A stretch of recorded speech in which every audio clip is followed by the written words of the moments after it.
When banks adopt AI, they're not experimenting with technology, they're rewriting how many people they actually need, and the rest of the white collar world is quietly watching to see what happens next. Now, it's not because banks are trying to lead some sort of revolution, but because if this logic works in one of the most regulated industries, then risk averse industries and economy, it doesn't stay contained for long. And not through mass layoffs or dramatic announcements, but through quiet planning, decisions that barely look like change is going to occur until you realize how permanent this actually is. And in this video, we're going to cover how banks are planning for fewer people due to AI developments and how this is already happening on Wall Street. So what have banks already seen that I guess the rest of the industries haven't? Well, what makes this moment different is that banks are no longer talking about AI as a future capability or an abstract investment. They're talking about measured results. Now, according to this article, banks like JPMorgan and Wells Fargo, they're already tracking productivity gains from AI across everyday operational works. Now, internal research,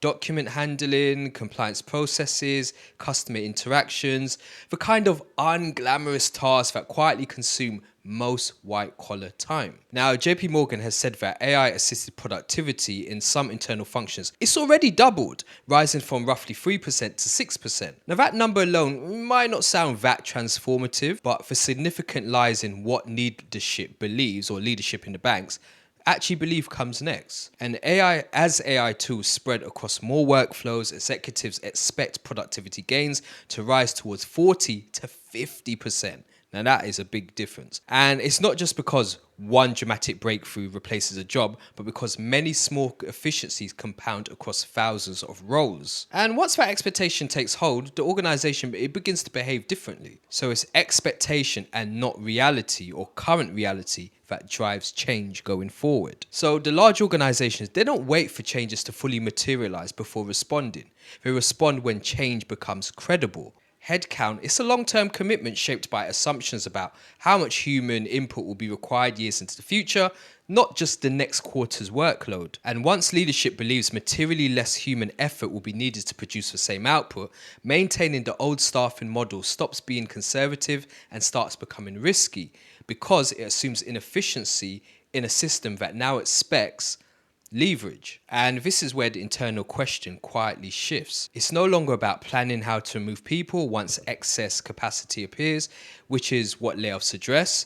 It becomes a question of whether certain roles should continue to exist in their current form, if at all, and given the future organization now expects to operate in. And it's that shift from timing, or that shift in timing, from reactive to preventative.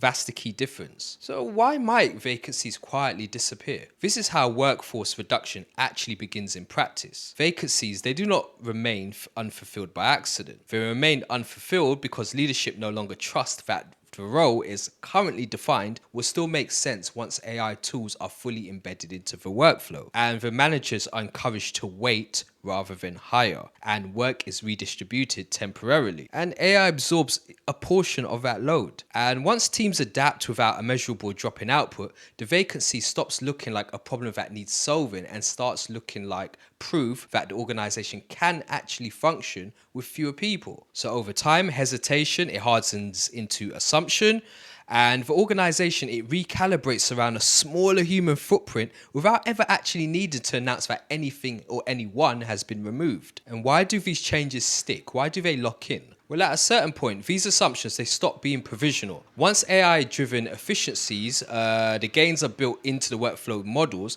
hiring forecasts, promotion timelines, and long-term budgets, the organization begins to operate as though fewer people are required by default. And this isn't just about technology accelerating forever. It's about asymmetry. Efficiency gains, they're easy to keep and extremely difficult to unwind. So because once a team has proven it can operate with less people without harming the output of the company, the burden of proof, it actually flips. So growth now has to justify re-expansion rather than contraction needing justification. And even partial gains permanently reshape the team size. And why is this different from previous automation? Well, this shift is fundamentally different from earlier waves of automation, not because AI is smarter or because it targets a different layer of work. It's previous automation replaced discrete tasks. Spreadsheets automated calculations.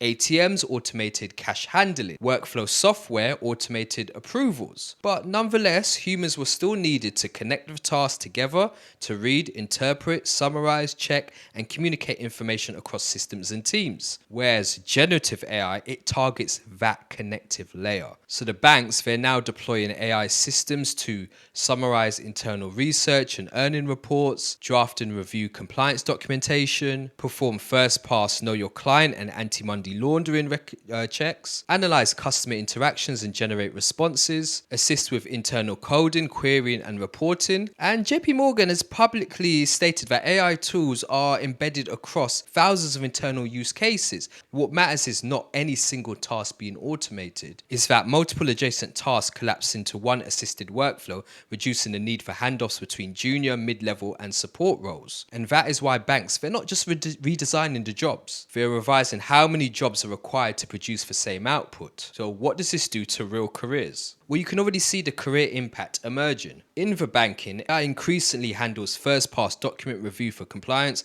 KYC, internal reporting, work that was traditionally done by junior analysts. And the immediate effect is not just job losses, but fewer junior hires. So over time, that thins the mid-level pipeline because there are fewer people progressing upwards, even though senior roles remain largely intact due to accountability and regulatory responsibility. And the same pattern is visible in software development. AI coding assistants, they significantly increase junior output, reducing the need for large numbers of mid-level engineers who previously handled implementation and iteration. Senior engineers, they remain essential, but the ladder between entry-level and senior compresses. And in both cases, the job does not disappear. The ladder does. So why does banking become evidence for other industries? Banking matters here not because banks are visionaries, but because they are constrained. They operate under heavy regulation, under intense scrutiny, and have low tolerance for operational failure. So if a workflows model survives in this environment, that banking environment, quietly, without triggering risky events or public backlash, it becomes credible. And other industries, they do not copy intent, they just copy the outcomes. So the accounting firms, they watch AI assisted audits. The legal departments, they watch contract review automation. Corporate finance teams, they observe forecasting tools. And banking functions, they're less like a trendsetter and more like a crash test. So if something survives impact in that industry, in the banking industry, it becomes safe to replicate it elsewhere. And you might think this is self-correcting or it will fix itself in the future.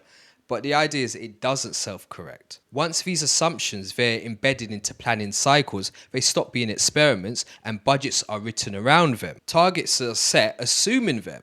Their performance is judged relative to them. And reversing course, it would require admitting that long-term planning was wrong. And something large institutions rarely do unless forced by external shock. So the system, it keeps moving forward, and not because anyone made a radical decision, but because there's no obvious moment where stopping makes sense. And this is why the article matters. When an organization believes it can eventually produce the same output with 40 to 50% less human effort, it does not need to announce layoffs to change this workflow or workforce. It only needs to stop hiring at the old rate it used to. And over time, the headcount adjusts itself. It just becomes smaller naturally. So JP Morgan's productivity, it did not double because of a single breakthrough. It doubled because small efficiencies compounded, and once that logic is accepted, it becomes structural. It's not a crisis or necessarily even a revolution. It's just a quieter future with fewer seats and very few reasons to add them back going forward. So if you think this video helped you in any way, like and subscribe, and be on the lookout for more videos where I'll be covering AI developments and how it could affect the jobs you're in, the industry you're in, and just your planning for the future.